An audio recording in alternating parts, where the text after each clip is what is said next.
Hi, everyone.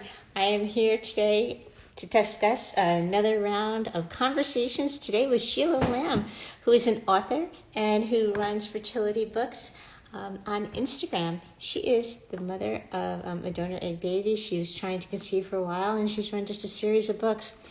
I'm going to be talking about normalizing third-party reproduction by adding it to the medical intake form and having that conversation open up so everybody can feel comfortable. So as soon as she comes on, I'm going to let her on.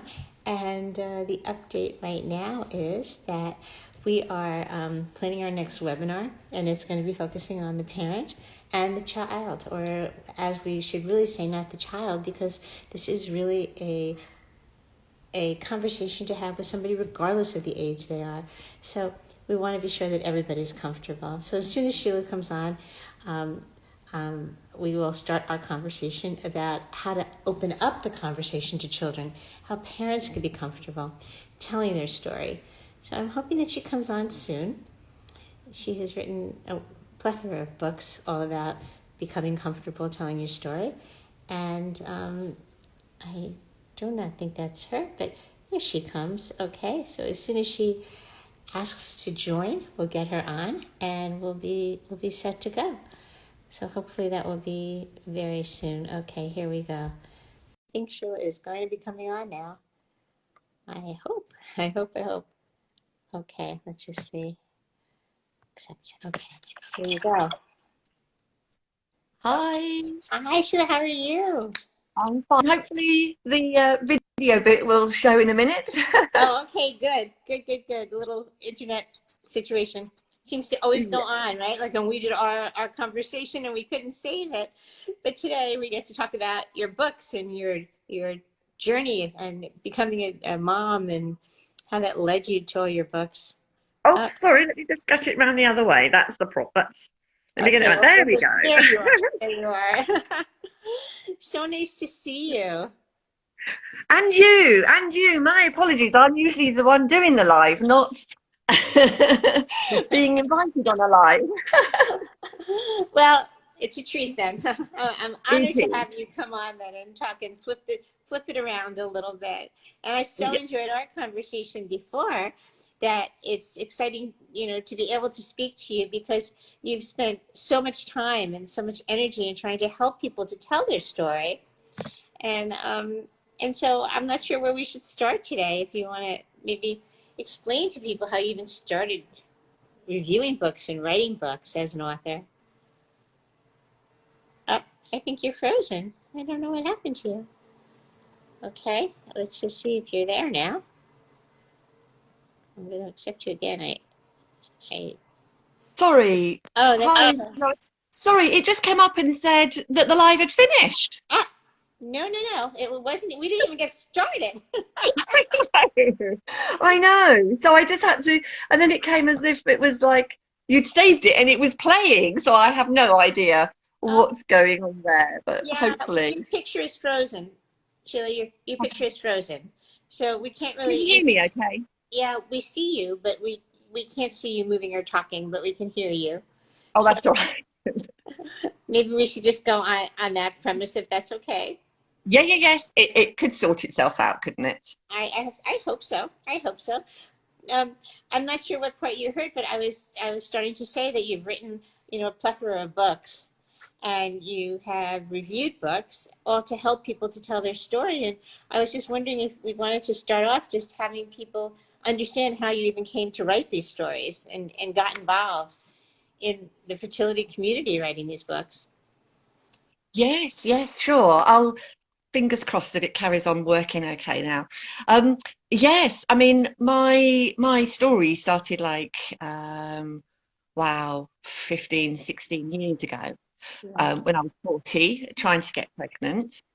I didn't leave it that late on purpose, like a lot of people. I didn't find the right man. So by the time I had met him, and he was a lot younger than me, I kind of knew that we might have a problem because I had been a nurse and a midwife previously. So I did understand possibly a little bit more about some people. But when it happens to you, it's very different. It's very different. Yeah. So so we started trialing, obviously trialing naturally. It hadn't happened by the time I was 41. We went to see our doctor. We were referred to a fertility clinic, uh, did an IUI, which we were diagnosed with unexplained, basically. Oh, But that's right. obviously, That's the hardest one many times, right? When they just don't know what the issue is or what the problem is. It's a hard exactly, because diagnosis. Hard diagnosis it to. is. And I'd never had I'd never had problems with my periods. I was regular. I never had pain, So and I thought I was quite healthy. Um, so I thought we probably would get pregnant, to be honest. But obviously we didn't. So we went to the fertility clinic, and they we thought we'd do an IUI because it was unexplained, and maybe that would work.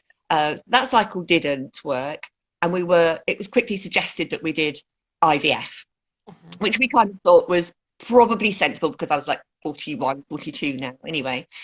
And but again, this was in this was like 2005, 2006, something like that. And so And much has the changed, right, over the last 10 years or 15. So much has changed over the last 10 years, 15 years. It's just unbelievable how much has changed in terms of third party reproduction. Absolutely. And what was very new then was the pre-implantation genetic testing. And Uh-huh. fortunately, we were at a clinic in London, and we specifically chose this clinic because they had more success with older women.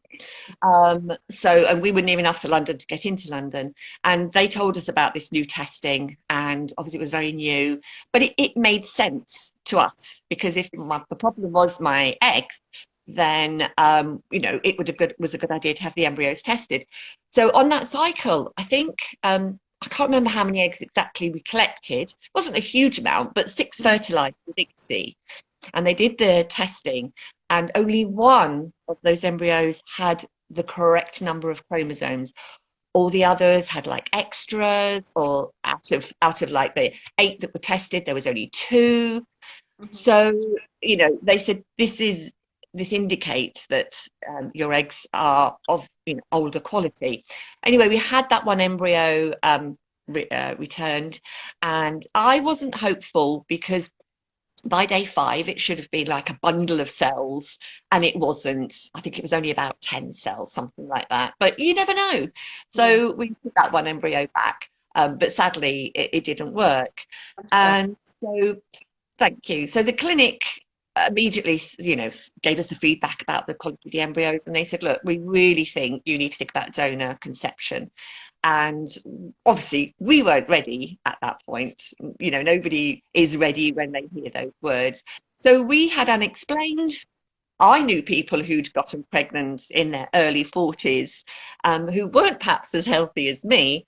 So we carried on trying. I did acupuncture, I did Chinese medicine, I did all sorts of things, as you do. Changed diet, organic, didn't drink alcohol, etc., etc. Mhm. But then another sort of 3 years went by and I wasn't pregnant. And I just happened to read an article. I suppose in the back of our minds had always been the fact that we would need eggs, donor eggs, if we were going to get pregnant. But I happened to read an article in a Sunday paper, and it was an article about a Spanish clinic, and they were talking to the fertility nurse there about egg donation. So long story short, we obviously talked about it, discussed it, and everything. And the nurse there was English, which was suited us because we're the typical English people. We don't speak another language, and we thought, let's go somewhere where there is an English nurse who will understand us, if you like. So long story short, we went to the clinic. We liked the clinic. It was one doctor, so we just saw that one doctor. It was very personalized care. Um, it was very different to the clinic we'd been to in London, which was big and just huge, just so Yeah. many people. Whereas this was just a very small, like, size of a house kind of thing. Uh-huh. So um, they found us a donor. We did our first donor cycle, and When you found the donor, did you know who the donor was, or was it something that they coordinated for you? They coordinated it for us because in Spain it is anonymous. Right. And Which at was the the time, trend, which was what they were doing until recently in many clinics. exactly. And in England at this time, it wasn't anonymous anymore. Now, I didn't mind either way. I didn't mind if we used an anonymous donor or if we used a known donor. But my husband, particularly for his reasons, wanted us to use an anonymous donor. Okay. Um, that's what we decided to do. Uh-huh. Yep, they found us a donor. We did the cycle and everything. We went back to Spain, and I miraculously got pregnant, Uh-huh. which was Wonderful. amazing because I thought, well, I can do it. But unfortunately, I miscarried at about 6 weeks and four or Oh, five days, oh, I'm so sorry. which was um, like because you use a donor eggs, you think it's going to work. The problem Yes, with my eggs, it's yes, you going to do. work. You don't think it's not going to work. Right. Um, No, you don't. You don't. But it doesn't always work. no, it doesn't. And I immediately, I think because my background in midwifery and nursing, I immediately went into research overdrive, and I looked into miscarriage and implantation failure.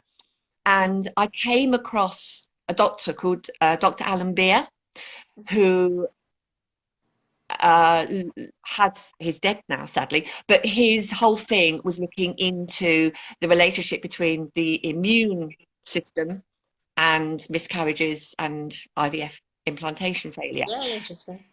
which was really interesting. Yeah. And I had convinced myself I had everything that he was talking about because when I did this cycle, because of my age and I had to go on the pill, I was put on baby aspirin. And I thought I had blood clotting problems. That was just me thinking that. And I thought that the aspirin had helped, but it hadn't quite done enough to help the embryo to actually implant and stay. Mhm. Fortunately, there was a miscarriage consultant close by to us that we made an appointment with, and we saw him. And he did some of the tests. He didn't do it all because we were paying for all this ourselves because of my age. We didn't get any help. Um, so I was convinced I You had know, you everything keep, wrong with it's him. funny because you keep mentioning your age. And every time you mention your age, I cringe a little bit because 41 is not that old in life. But No, it no, I was certainly implies. 45. I was 45, 46 by this point. Uh-huh. Okay. Okay. Yeah, coming up to 46. So for in the fertility world, it is old. Yes, in the fertility world it is. Yes. Yeah, Yeah. yeah. So, but yes, when we started, I was like 41, which yeah, absolutely isn't old at all. So we had some tests, and I was really disappointed that they all came back normal. Of So, the only course time you you want were. something wrong with you, but the consultant did agree that if I did another round, if my clinic was happy in Spain, if we did another round with the donor egg, then I could do the drugs as if I did have a problem, which were just blood thinning Right. medication. So it's not harmful at all. Mhm. Um, and so I talked to they could only suggest another scan of my uterus, which we had done anyway, which we did, but it didn't show anything. So we went on the drugs that the miscarriage consultant had put us on. We did use a different donor who was again chosen for us by the clinic. Mhm. And we did exactly the same. Didn't do anything different. I had acupuncture before the transfer, acupuncture after the transfer. I did visualizations every afternoon because, of course, we had to go to Spain, so it was kind of like a little holiday for us. Uh-huh. Um, so it was quite relaxing, as in not going to work and all the hustle and bustle of everyday life. And so then I made an appointment to go to the clinic, go to our local hospital to have the blood test, but I actually left it a day late. I never tested. I never did pregnancy tests.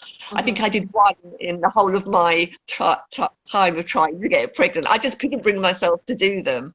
Yeah. So I went to hospital, had the blood test, and the clinic rang that morning to say, "What was your result yesterday?" And I was like, "But I've had it done today." And they said, "You should have had it done yesterday." So Oh, not only did I have a test, but I had a 2 week and a day wait. oh my goodness, like 2 weeks isn't enough. Exactly. Anyway, the blood test came back and it was like Oh my 493 goodness. the Yeah. level. Whereas the last time when I miscarried, it was 25. So I had only just, but then it did double that time. So I was very pregnant. We had two embryos put back. And actually, they were both 2 days, Hmm. 4 cell embryos put back. And so when we had our 6 week scan, there was one baby, and she is now nearly 11. Oh my goodness. What a blessing. What a road. What a blessing and what a road. Yeah. Yeah, well, you know, it just what you went through to have her is such, such desire and passion and love and perseverance and Oh, yeah. of these things. And so I I have to ask you because you mentioned that your husband wanted to use an anonymous donor, and yet how did you get involved in writing all of these books? So, so after when we were going through our infertility journey, there was like one forum that you could go on that people were posting things, but generally they were medical things like what did you do? There was none of the emotions and the feelings. Now, Right.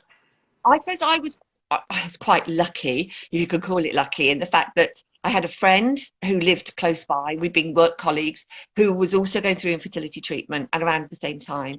And I had another friend who was also going through infertility treatment, but they were a bit before us and they stopped Right. um, while we were still ongoing. So I did have a little bit of support. And of course, being older, my most of my friends that I'd known for years had all had their children and were finished and Yes. weren't in the same space as me, you know. In Yes. some ways that was easier because I wasn't constantly being bombarded with pregnancy announcements and things like that and newborn babies, you know. Right. Um, so when I had my daughter, I didn't have a job to go back to, but I really wanted to help in some way, and I didn't know how. So actually, I started a magazine, an online magazine, because I knew there was one magazine, but there doesn't ever have to be one Right. anything that helps people. So I wanted to start up a magazine, which I did do for 2 years. Um, and I contacted people, and everyone was so helpful in like wanting to write articles for the magazine. But it became more of a hobby because it took up a lot of my time, but it wasn't bringing in an income, if you like. Right. But out of all that, I ended up with a spreadsheet of documents of things to write about in the magazine. And that became my first book, which is basically a glossary of terms. So that's this green one, my fertility book, and it's just basically all the terms A to Z of things that you need to know if you're going through infertility. But because it's been written by me, who's not that medical now, it's very jargon free and is me kind of like chatting as if somebody asked me, "Oh, Yeah. what's implantation failure?" Then it's me just saying it. So when I self-published that book, somebody who I'd connected with when I did the magazine, she said to me, "You need to go on Instagram because there's a big community there." Now I wasn't even on Instagram. I was like, "Oh no, I don't want another place to go to, thank you." But when I did, I was just blown away by how open people were and how supportive people were.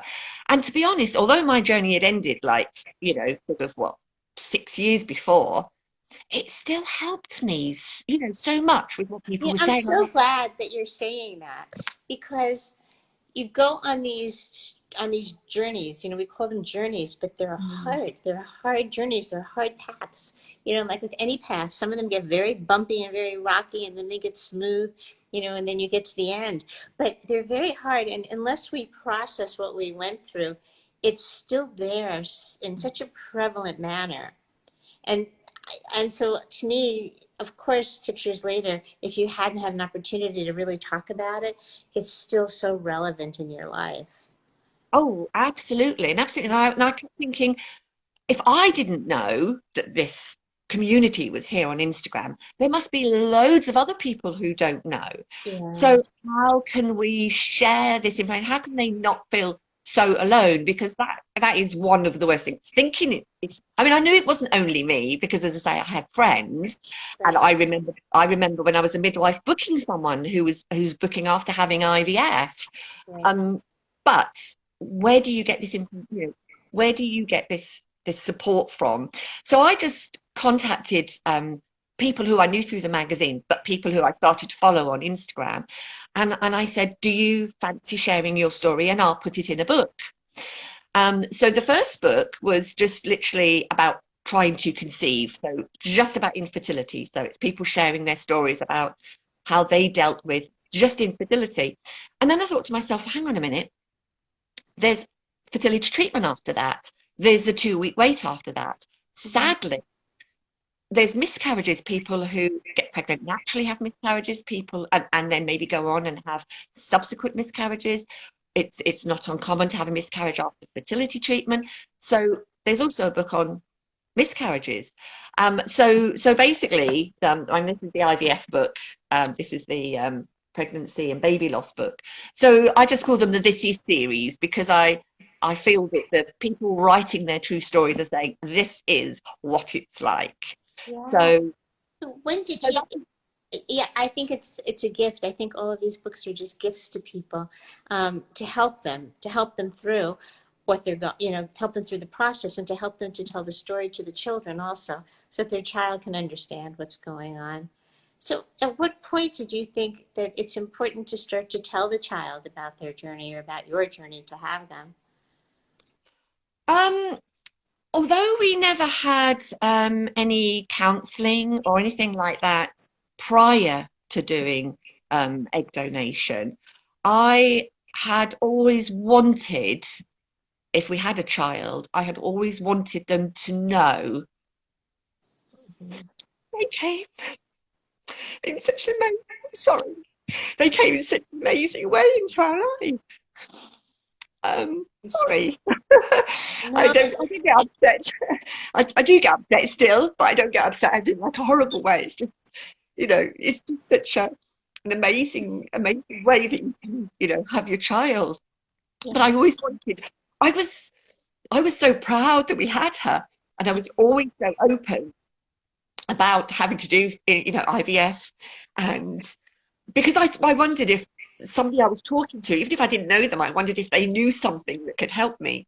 yeah, And I knew that I just couldn't keep it to myself.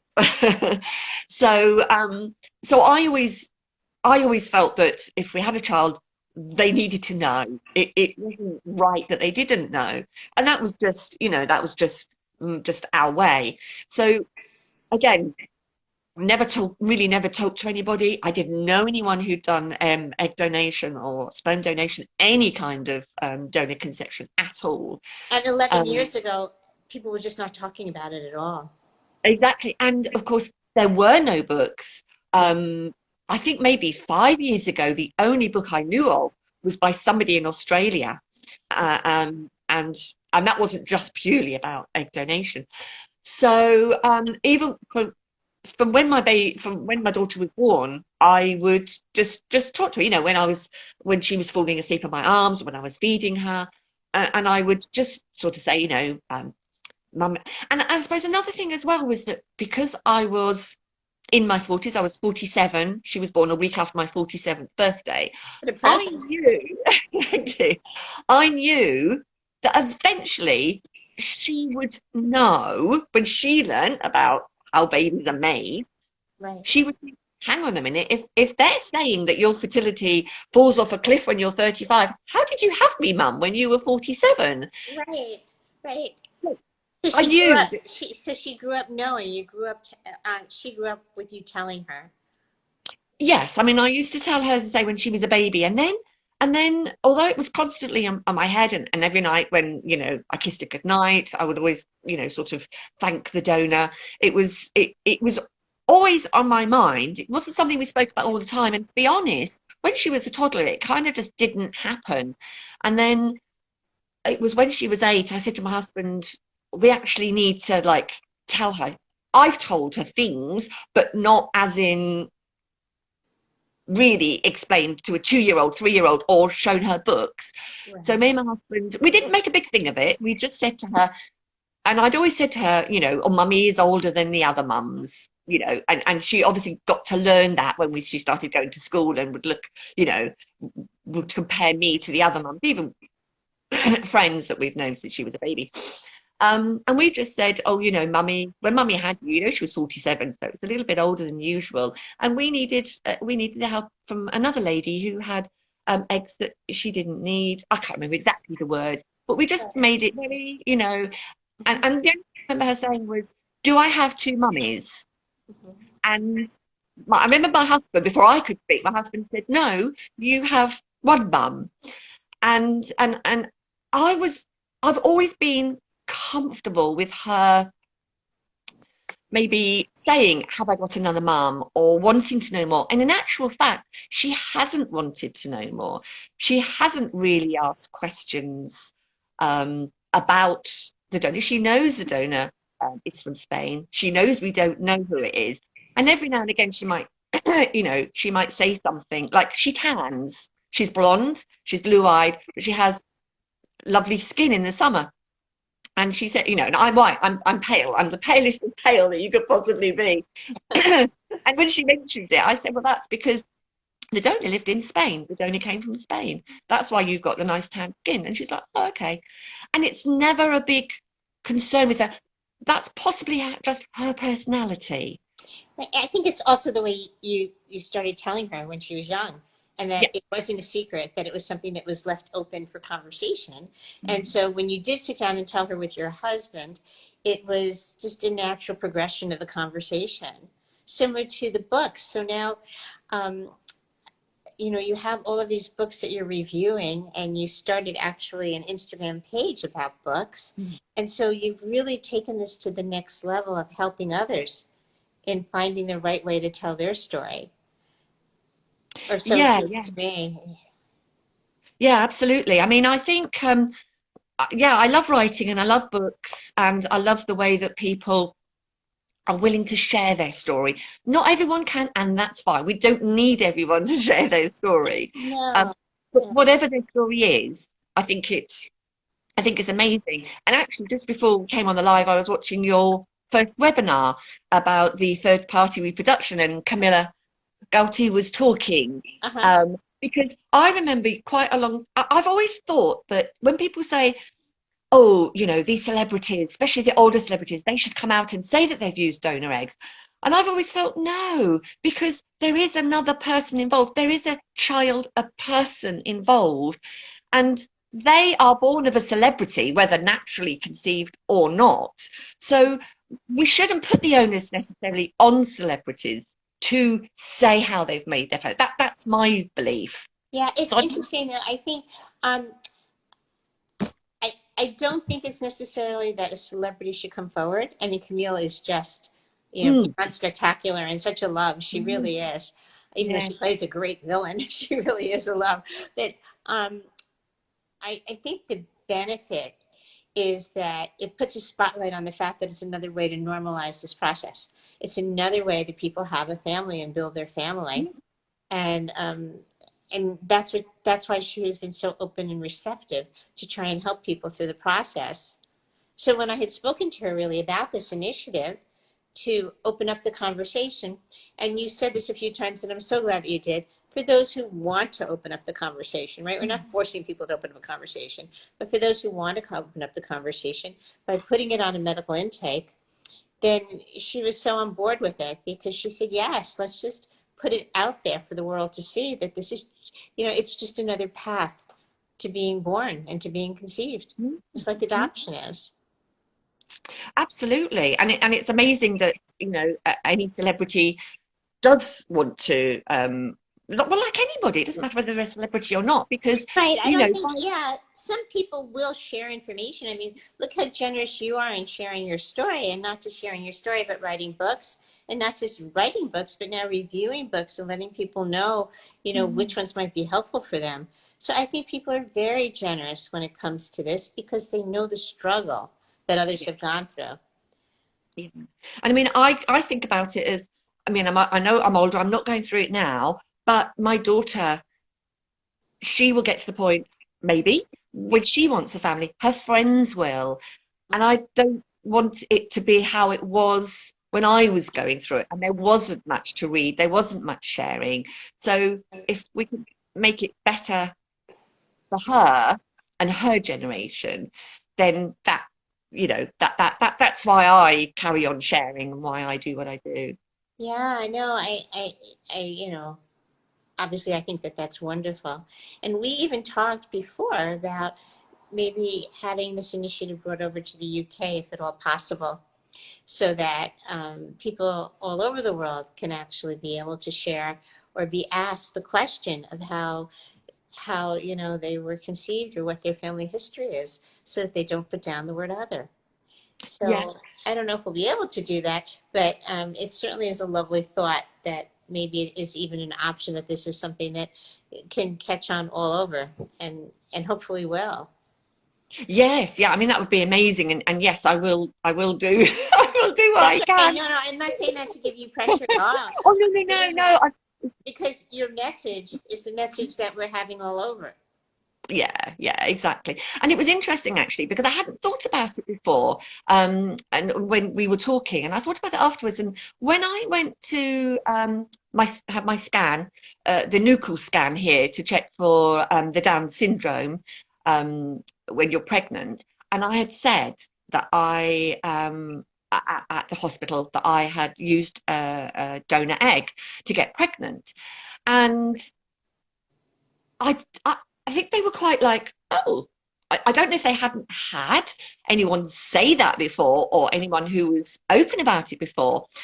But anyway, they wrote it down, but they obviously didn't really think that much because I got a phone call later from the nurse and she said, oh, everything's fine. We haven't done the scan yet, so I'm not bringing you up with bad news, but we need to know the age of the donor. Oh, interesting. Obviously that the whole idea with is if they'd been my eggs they would have known how old my eggs were, but because I was using a donor egg they didn't know. So the So scary part is they would never have asked if you didn't tell them. well And that that's as the well, scary part. Yeah. absolutely. So there's sort of so many areas that this information needs to be just part of the name, part of the normal conversation, if you like. I absolutely think so. And by starting with the medical field, I think it's the easiest place to start with this in one way, probably the hardest in another, but in one way, I think it's the easiest way because the doctor should be comfortable asking the questions. And I was speaking to an OBGYN who delivers babies, and she said they never asked how the baby was conceived. And I found that a bit alarming. It is alarming, but I think Yeah. it's I think personally, I think it's like when someone has twins. If the mother conceived the twins naturally, often the mother is quite like, well, no, I didn't have fertility treatment, as if it's a shameful thing.